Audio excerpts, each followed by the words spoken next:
Good evening, I'm Ian Hannamansing. Tonight, Canada's first Indigenous Governor-General steps into her new role.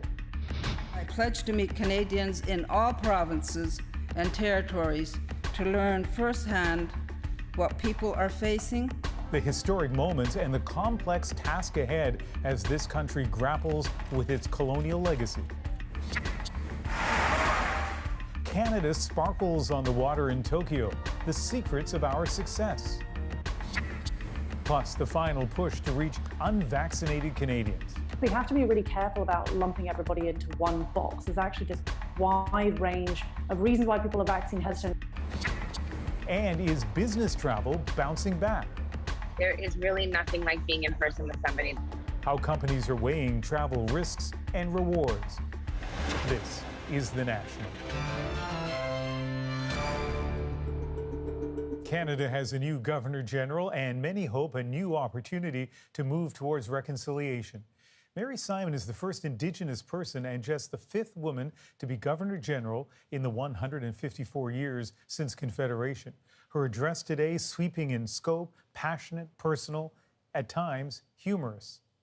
Simon brings a vast wealth of knowledge and experience to the Governor-General's office, from politics to diplomacy to the environment. Here's Ashley Burke with more on who she is and what she hopes to achieve. An installation ceremony like no other. A tribute to Mary Simon's Inuit culture and a sign of historic change. Simon replaces the Chief Justice, who filled in for 6 months after Julie Payette resigned in disgrace. Not every day is this formal. The former Arctic ambassador and advocate for Indigenous rights now formally taking over during a critical time, as Canada reckons with its dark past of residential schools.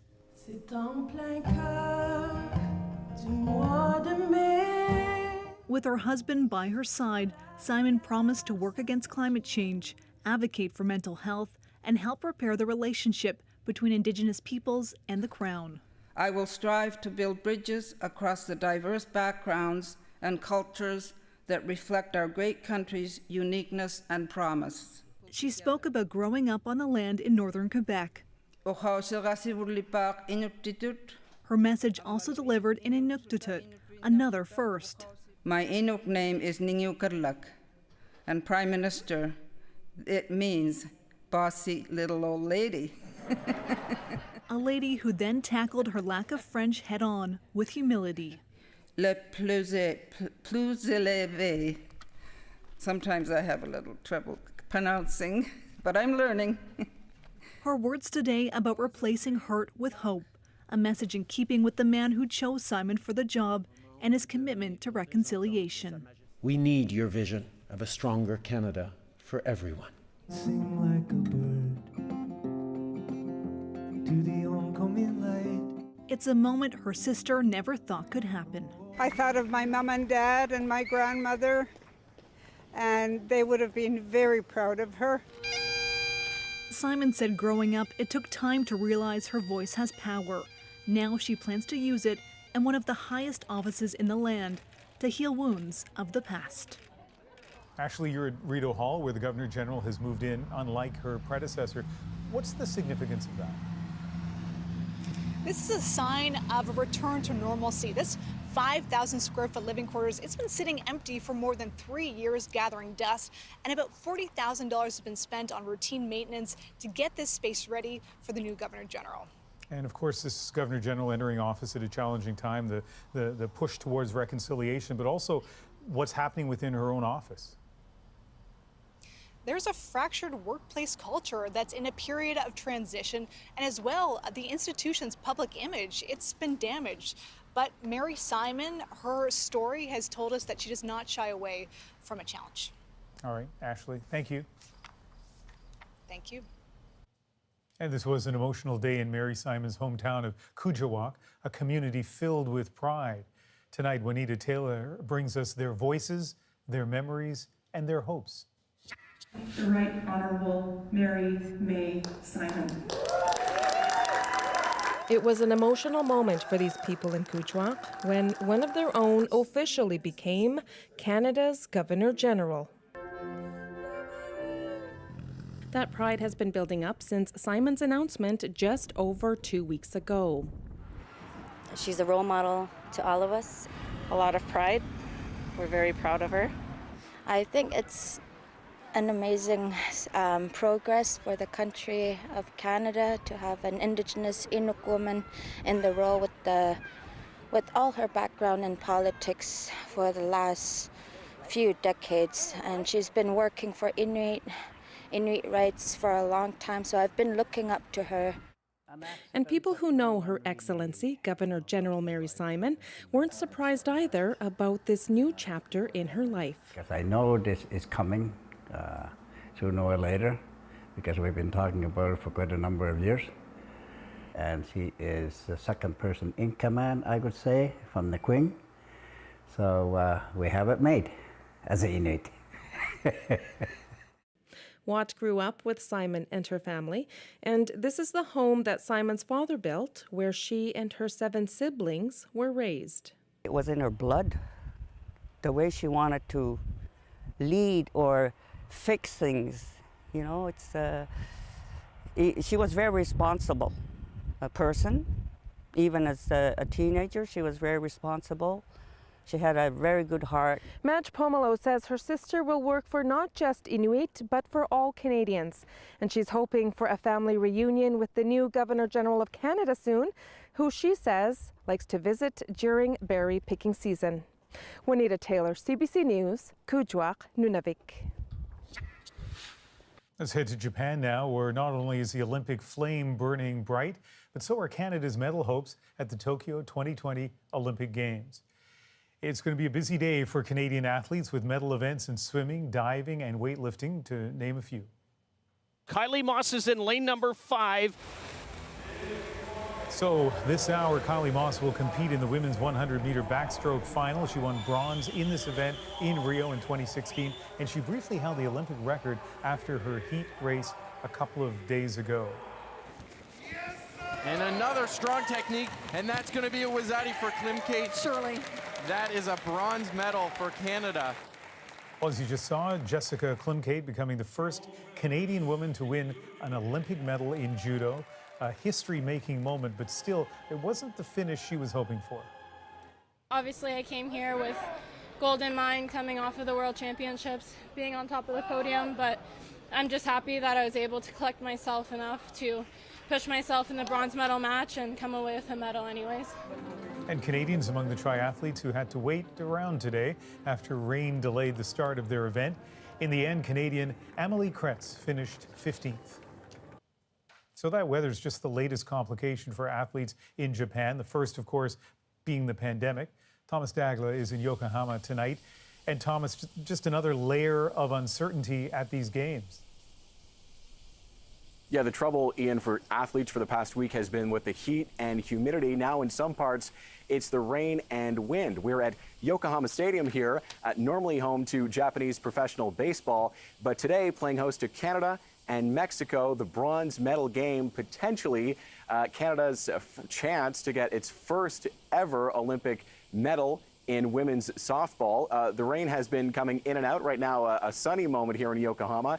But further north, the storm is causing trouble, forcing Olympic organizers to reschedule some events.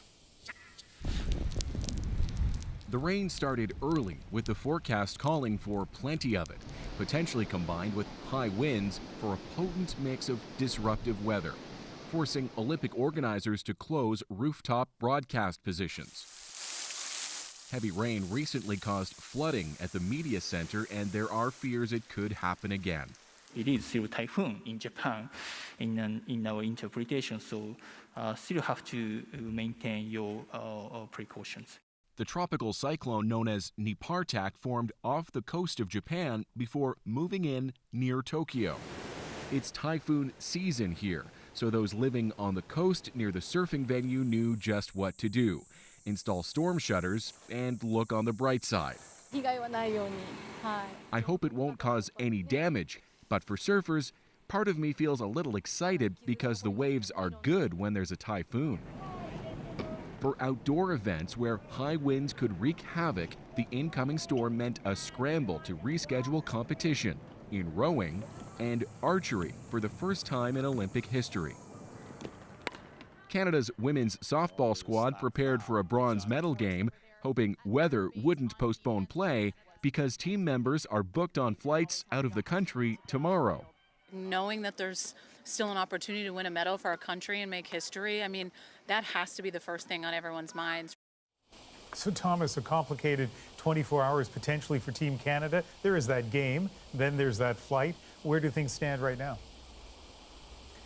There is absolutely no sign of a rain delay here in Yokohama, Ian. That is good news for Team Canada, given the fact that there are so few flights coming in and out due to COVID, and that just gives you a sense of the knock-on effect when events are postponed due to weather with the added complication of a pandemic. Okay, Thomas, thank you. Night, Ian. Maggie McNeil certainly is in the hunt with 15 meters to go. She might have a slight edge. She's certainly got a chance at a medal. Here they come. There's the touch. All right, in case you haven't guessed, that is Maggie McNeil's family reacting to her gold medal win in the women's 100-meter butterfly last night. Canada's first gold of these games, and that it comes in the pool is perhaps not a surprise. You may remember in Rio 5 years ago, Canadian women won 6 medals in swimming. And as Adrian Arsenault explains, the hope is this year will be even better. As you watch the Canadian women on the pool decks over the next week, keep a couple things in mind. They're the youngest team on the circuit. None of them has competed in an international competition since 2019. And thinking any of that is a problem is a mistake. And they're in the pool. Maggie McNeil is a world champion, but a first-time Olympian. And she has developed an extraordinary ability to just speed up. And McNeil touches for Canada. She was in 7th place as she made that turn in the 100-meter butterfly, and she just charged her way to first. And for all the heart in the Canadian section of the stands, we're all learning that without thunderous roars from crowds, there aren't a lot of audio cues for athletes. And apparently, if you're the gold medalist, you don't always realize it right away. And she can't see it. Now she can. Especially if, like Maggie, you're not wearing your contact lenses and you can't see the ball. Her shocked face, that's the picture of the day. That says it all. Gold medalist and Olympic champion. This was Canada's standout Olympic moment so far. The first gold from a now double medalist. I just can't believe that it happened, and because that's what everyone dreams of when they start swimming, so it's just incredible. I feel like there might be Canadians out there Googling you right now, what are they going to find? What do you want people to know about who you are? I just say I'm a really fun person that likes to take things seriously when it comes down to it, but swimming is my job and it's what I enjoy doing the most. Swimming analyst Byron McDonald says the good student she is academically helps in the pool, and she has something else that's a huge advantage.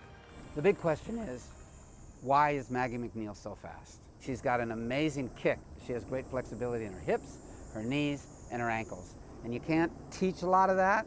That's a lot of natural gift. If you don't have real good flexibility there, you're not going to be a great kicker. And if you're not a great kicker, you're not going to win a gold medal. She's really going to drive powerful kick to the wall. She and the other 15 women also have the entire Canadian swimming machine behind them, as dedicated to data and analytics as pro sports teams. The high-performance director for Swimming Canada says the pandemic bought time to finesse each stroke. The young, ultra-competitive group pushed each other. There's young experience. And what I mean by that is we have 20, 21-year-old women that are still relatively young when you compare them to other teams. It's relatively young experience with younger experience that's being gained along the way. Penny Alexiak is basically on her lifetime best time performance. And it's working. Both Penny Alexiak and Summer McIntosh, the phenom and her teenage protege, both pulling off personal bests in their most recent heats. There is, it seems, much more to come. Adrian Arsenault, CBC News, Tokyo. Here at home, smoke from wildfires continues to be a concern in many places across this country. Environment Canada has issued statements about poor air quality from BC to Quebec, where the pollution is so bad, smog warnings are in effect. The agency says smoke plumes could reach southern Ontario and drop to ground level, and that could pose a risk to children, seniors, and those with health issues. To a developing international story now. The people of Tunisia under curfew tonight, ordered by their president a day after he fired the prime minister and froze parliament.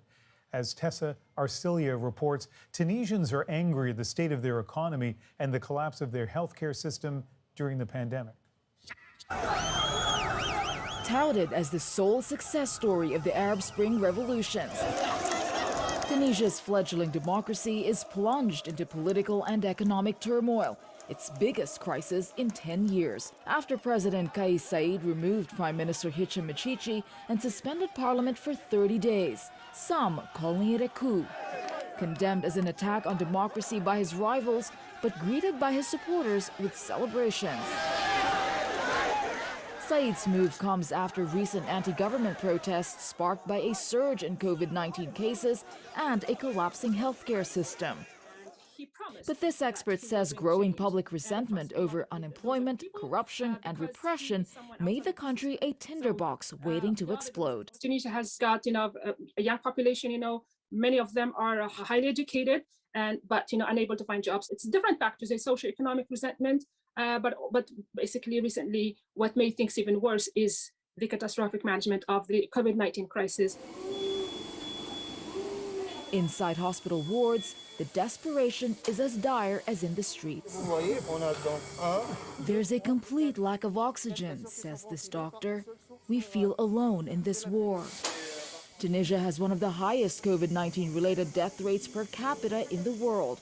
Only 7% of the almost 12 million population are fully vaccinated. This woman says she came here to protest the collapse of healthcare and education and the government's failure. She came to fight for her son's future. When Tunisians had their Arab Spring, they called for work, freedom, national dignity. Aspirations that, 10 years on, still feel so out of reach for many, as they now watch the fate of their fragile democracy unfold. Tessa Arcilia, CBC News, London. The U.S. president met with Iraq's prime minister today to announce the American combat mission to fight ISIS will transition to an advisory role by the end of the year. As Judy Trin tells us, Biden is also offering to help Iraq fight a different battle, the pandemic. I'm honored to welcome the Prime Minister we've known. President Biden announced that the United States will be shifting gears in Iraq after 18 years in the region. Our role is just to be available to continue to train, to assist, to help. Troops first arrived after 9/11 with the launch of the so-called War on Terror. They left in 2011, but returned in 2014 to help fight the Islamic State. I'm happy here in Washington. Iraq's prime minister says it's now time for the Americans to leave. American, they help Iraq. Together we fight and defeat ISIS. This is the second time in 4 months that Biden has announced a drawdown of troops. The first was in April in regards to Afghanistan. Bin Laden is dead and Al-Qaeda is degraded in Iraq and Afghanistan. And it's time to end the forever war. Since that decision, the Taliban have overrun the northern region of Afghanistan. But in Iraq, the government has the upper hand. ISIS sleeper cells are still operating, and even launched a suicide bombing that killed 35 people in Baghdad last week. But arrests were quickly made. So I think this is, smart diplomacy. This former Marine agrees with the policy shift. But then it also makes sense that as the Islamic State's capabilities have been degraded, that you would see a diminished U.S. troop presence. Well, I think it just further shows that, the Iraqi people and the American people are aligned, that we are allies. In the meantime, Biden is committing to help Iraq in a different fight against COVID-19, donating 500,000 doses of vaccine to a country where less than 4% of people are fully vaccinated. Today, Iraq recorded more than 12,000 new infections, its highest daily total yet. Judy Trin, CBC News, Washington. Officials in Florida have identified the last victim from that collapsed condo building near Miami. Nothing we can say or do will bring back these 98 angels who left behind grieving families, beloved friends, loved ones across this community and across the world. Among the dozens dead are 4 Canadians. The agonizing search for survivors gripped the world for weeks. The building collapsed a little over a month ago as residents slept, triggering one of the largest emergency operations in the state's history. We have exclusive new details on a story affecting thousands of Canadian families. They paid a Toronto company to store potentially life-saving stem cells. The company now says all the samples were destroyed nearly 3 years ago, but several clients of the Cord Blood Bank of Canada tell CBC News they weren't made aware of that, and some say they were still charged for storage. We should tell you the company has launched 2 defamation suits against CBC News. Angelina King is following the story. This was put aside for your future and for your well-being. Shannon Callahan spent about $3,500 to store her daughter Sarah's umbilical cord blood after she was born. Callahan says it was an easy decision. There's a history of cancer in the family, and the stem cells in the cord blood could potentially help treat Sarah if needed. But now she's wondering if they're still viable. It's my right to know where my daughter's stem cells are. In a lawsuit filed against the CBC last month, the Cord Blood Bank of Canada says the samples of its approximately 3,000 clients were destroyed in 2018. So this is the original. But Callahan and others say they were never told, and some were still charged the annual fee the year after. Makes me just think the whole thing was a scam. Were the samples ever really taken care of? Bernardka Ellison is the company's owner. Ellison uses they-them pronouns. In the lawsuit against CBC, they claim all samples were destroyed at their lab in 2018. At the time, police executed a search warrant as part of an extortion investigation. In a separate lawsuit filed against Toronto police, Ellison says hundreds of samples were removed from cold storage, which can cause cord blood to degrade. Police have not yet filed a statement of defense. CBC News contacted Ellison to get answers and address clients' concerns. Ellison didn't directly respond to questions from CBC News, but in a series of emails, they did say they're gathering information for clients in good standing to join a class action lawsuit against police and others they allege destroyed the samples. CBC News first reported on the Cord Blood Bank of Canada 4 years ago when police opened an investigation after a client complaint and after Health Canada ruled the company wasn't in compliance with its standards. And since then, we've heard from more than 50 clients, all trying to get answers about their children's samples. As parents, we don't do this because we have money to burn. We do this because we have the best interest of our children at heart. A reassurance that's now in limbo. Angelina King, CBC News, Toronto. Canada's vaccine rollout has become the envy of the world, but not everyone is sharing in that enthusiasm. Because some of this stuff is fairly new. You know, they say a typical vaccine takes 4 or 5 years, you know, before it's approved. Up next, reaching out to those most hesitant in the drive to immunize Canada against COVID-19. Plus, these Olympic Games are being touted as the most gender balanced in history. But the reality for women competing is more complicated. And is it efficient for me to boat off to New York for a night to go have one meeting? Maybe not so much. as pandemic restrictions lift, what does the new normal look like for business travel?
246,000 Californians are state employees.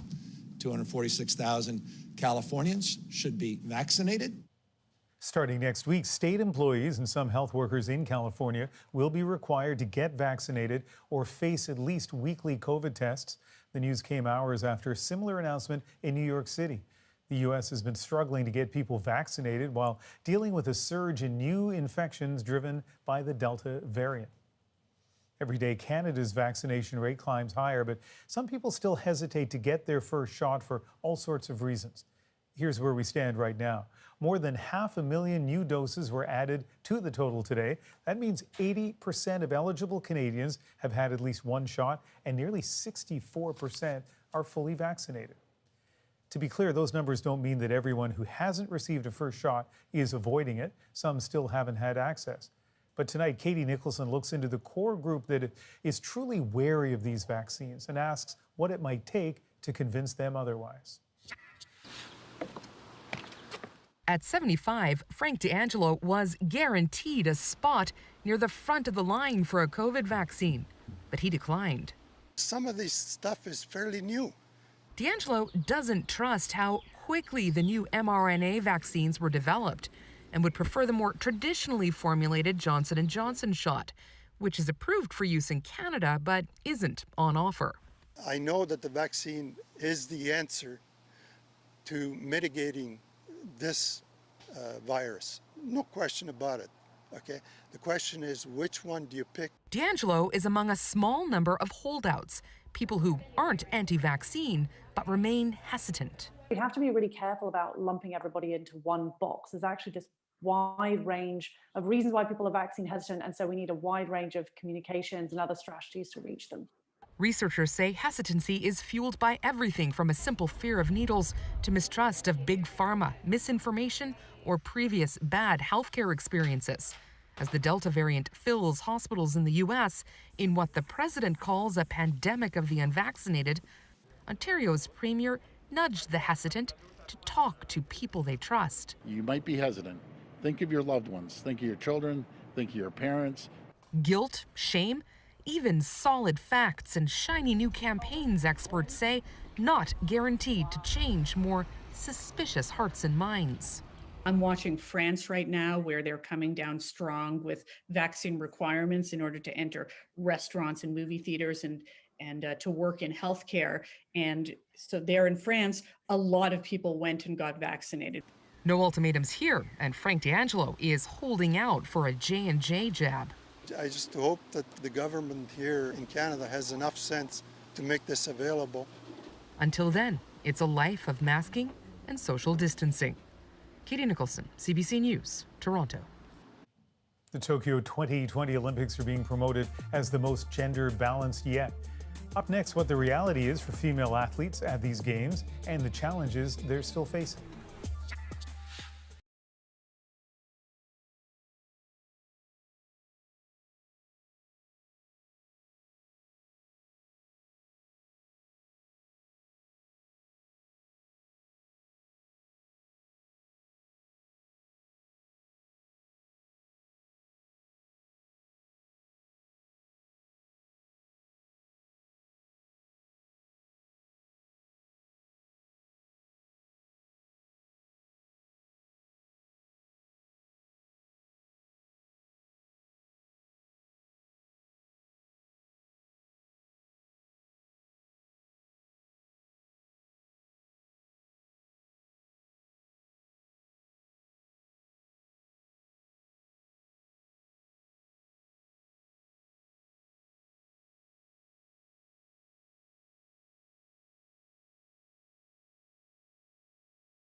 Welcome back. Day 5 of the Olympics is underway, and Canadians have already had a lot to cheer for.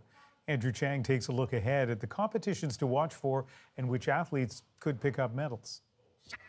So a big X factor at the Olympics is always the degree to which success is contagious. We saw it catch fire at the last Summer Games when Canada's women's swim team just smashed expectation after expectation. By the 6th medal, it was almost considered the new normal. So let's see what inspiration the next women's diving duo can get.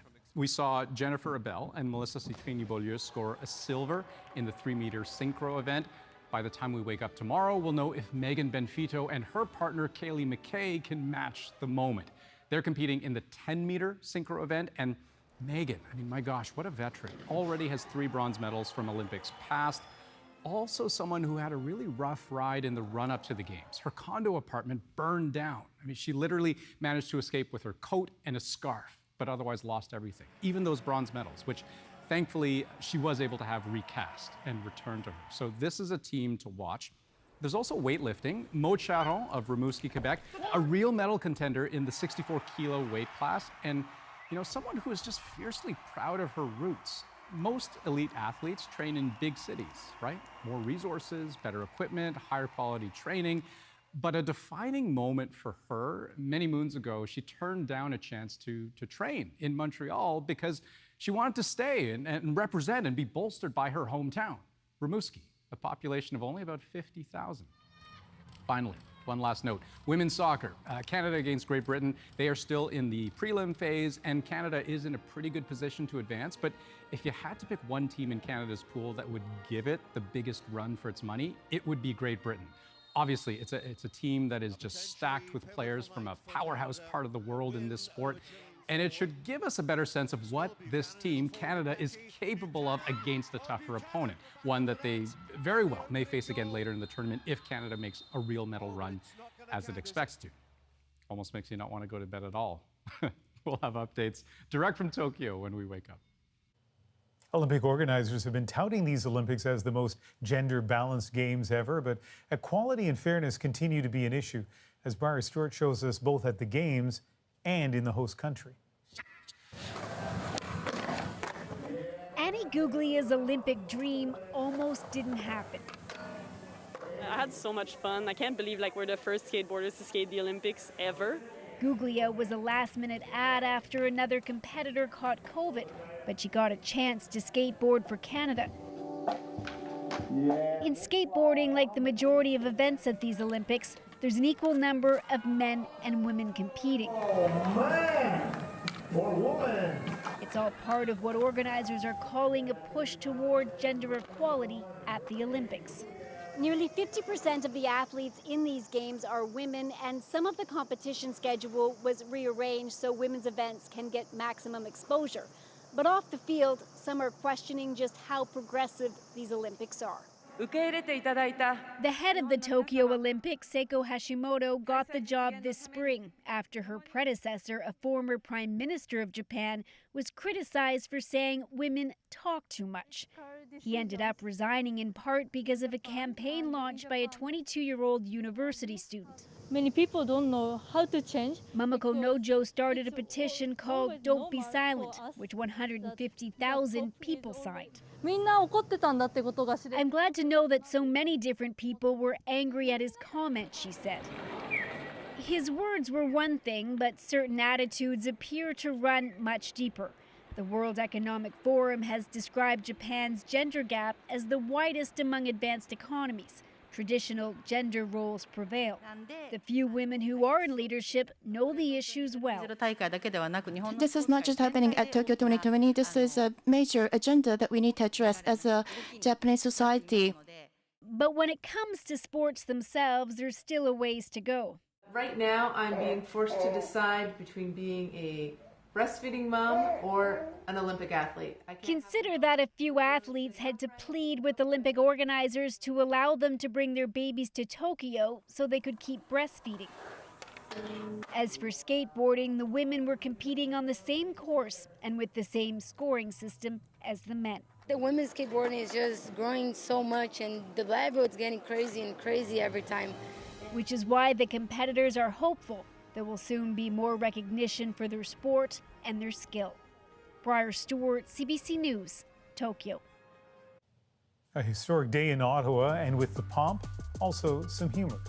And Prime Minister, it means bossy little old lady. Up next, we'll hear more from Canada's first Indigenous Governor General. Plus, our team is fully vaccinated, and we felt that we could probably make our way and see how it went. how will business travel bounce back after the pandemic?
My view is that reconciliation is a way of life and requires work every day. Reconciliation is getting to know one another. And Canada's 30th Governor General pledged to get to know as many Canadians as she can. In her address, Mary Simon laid out a number of other priorities for her ceremonial role, from the environment to improving life for all Canadians and learning French. As we've mentioned, she is the first Indigenous person to represent the Crown in Canada, a woman with pride for her heritage and a sense of humor.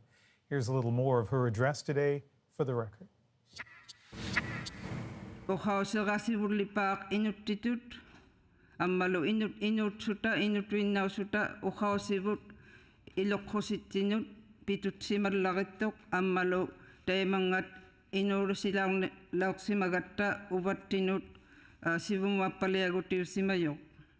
Today is an important and historic day for Canada, but my story to these chambers began very far from here. I was born Mary Jeannie May in Arctic Quebec, now known as Nunavik, My Inuk name is Ningyukarlak, and Prime Minister, it means bossy little old lady.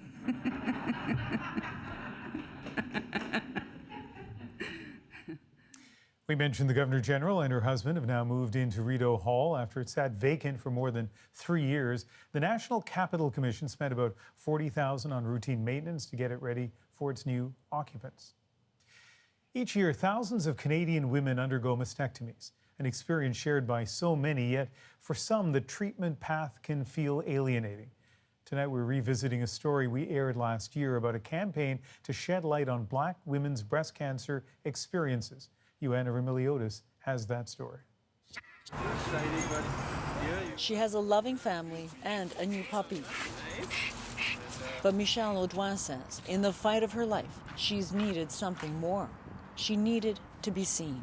Seeing other women who look like me with scars like mine just would have helped to normalize the experience and make me feel more normal, part of a community. Very good. Michelle's normal is a scary place. She was diagnosed with metastatic breast cancer 3 years ago. After undergoing a double mastectomy, she opted for reconstructive surgery and ended up in a whole new battle. I really wanted to see women that looked like me who've had a similar type of surgery and see their scars. And when I asked around, they all seemed to assume that it was easy to find. And then as they, looked for things, they realized that these images didn't exist. And how did that make you feel? It was really disheartening. It sent a message to me that my experience didn't matter. Michelle knew she couldn't be the only one who felt invisible. Being a Black woman with breast cancer has been a very lonely journey. So she joined forces with a charity she was involved in to help create this. We're important and we need to be recognized and represented. Uncovered, a breast recognition project, a resource to give other Black women the chance to share their scars and their stories. Leading up to it, there was a lot of sleepless nights for me, just a lot of apprehension about uncovering my body and my scars because I generally don't look at my body anymore. And I was really, really scared. But at the end of the shoot, there was just this expression of joy, relief. It was just the most beautiful thing, that everybody walked in with a similar experience and walked off feeling so much better about themselves. It's really important to speak up. It was empowering, and it filled a void that is now being recognized. I think that's our responsibility to ensure that there's diversity and inclusion in the materials, and I think up until now we have not done a good enough job. Dr. Tony Zong is a plastic and reconstructive surgeon at the University Health Network in Toronto. She has done research on the diversity of the patients she helps, but acknowledges the material provided to them doesn't reflect them all. Michelle's project is a tough wake-up call. So their outcome, their experience matter greatly to us.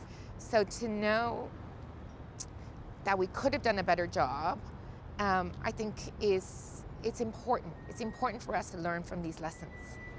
The lessons also raise broader questions. It's not clear how breast cancer affects women of different backgrounds or what their outcomes are. Canada hasn't collected race-based health data, but is currently working on how to start. I think in Canada, we've traditionally seen ourselves as a colorblind society or as a place where racism doesn't exist. We have to recognize what our history is and what's been happening here. And being colorblind is actually not a safe approach. Aisha Lofters is a doctor and researcher focusing on cancer screening and health equity issues.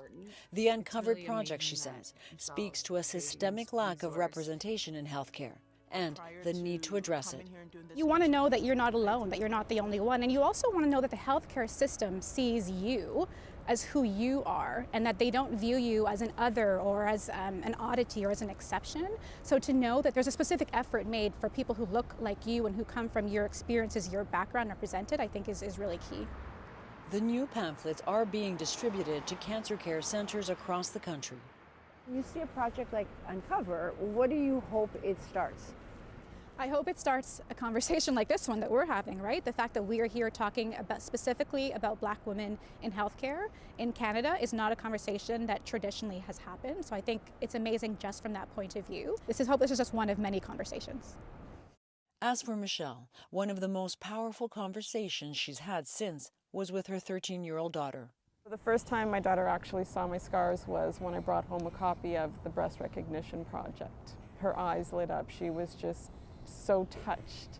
You know, she thought it was just beautiful and really empowering, the stories that were shared, and she thought that I looked strong and beautiful, and that really meant the world to me. Michelle is still fighting her cancer, but it helps knowing she's now part of the picture of what that looks like. Joanna Brumeliotis, CBC News, Toronto. During the pandemic, corporate trips were largely replaced by virtual meetings. There is really nothing like being in person with somebody. Up next, as restrictions lift, what the future could hold for business travel.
I'm Alamin Abdul Mahmoud. Tomorrow on CBC's daily news podcast Front Burner, another controversy for the Victims of Communism Memorial in Ottawa, as some donations were made in honor of Nazi collaborators. Subscribe wherever you get your podcasts. Welcome back. With COVID cases down and summer excitement up, holiday travel is taking off. But what about flying for work? During the pandemic, many companies embraced virtual meetings and online meetings. Diane Buckner looks at what it will take to get business class busy again. Canadian executive Casey Siskind on her first business trip to the U.S. since the pandemic began. Our team is fully vaccinated, and we felt that we could probably make our way and see how it went. Here in Texas, you'd barely know there had ever been a global pandemic. Almost no masks in sight at the conference Siskind attended. Just lots of people eager to reconnect. There is really nothing like being in person with somebody. In Canada, virtual online gatherings are expected to be the norm at least till the end of the year. Our friends down in the States are moving a little bit quicker. But this conference planner says many organizations here and in the U.S. won't entirely give up the benefits that come with going virtual. There's no such thing as sold out, right? So your 300-person event could now reach 5,000, 6,000 people if you wanted it to. Virtual gatherings may be great in some ways, but they do next to nothing for local economies. Think of it. Business travelers are typically big spenders. They're on expense accounts, and that benefits hotels, restaurants, taxis, airlines, and more. Airlines count on those expensive business class tickets in a big way. Business travel for some airlines comprises 50 to 75% of profits. So will regular consumers have to pay more? This specialist on the airline industry says that's not so simple. The airline industry is incredibly competitive, and it's very difficult for airlines to raise fares. Many say the approach to corporate travel has likely changed for good. Is it efficient for us to go to a conference? Yes. We're going to see hundreds of people. It's going to make sense for us to be there. Is it efficient for me to boat off to New York for a night to have one meeting? Maybe not so much. Even a partial recovery in this sector will depend on how confident people are about staying safe from COVID. Diane Buckner, CBC News, Toronto. Up next, weeks after the Lytton fires, a reunion. After almost all hope had been lost, how one family finally found their four-legged friend. Next, in our moment.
They're back for a new season Awesome, I can't wait.